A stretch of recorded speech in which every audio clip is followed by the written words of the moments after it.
নতুন নতুন সবজি করতে খুব ভালো লাগে। বরাবরই চাই যে নতুন কোনো সবজি আমার বাগানে অ্যাড হোক প্রতিবার প্রতি সময়।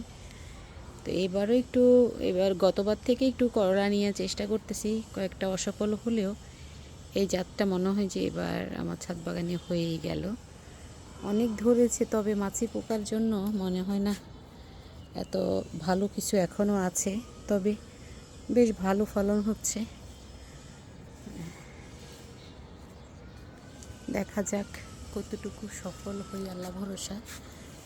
যে এটা একটু ভিন্ন রকম, খাওয়া হয়নি আমার এর আগে।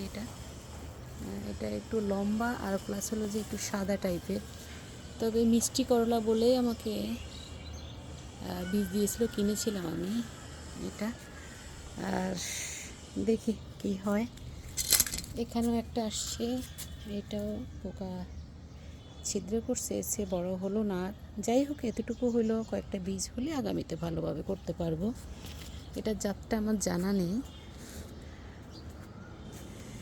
প্যাকেটের গায়ে ছবি এরকমই ছিল, তবে দেওয়ার সময় বলেছিল যে মিষ্টি টাইপের করলা, কি কি বলেছিল। তারপর আলহামদুলিল্লাহ ভালোই।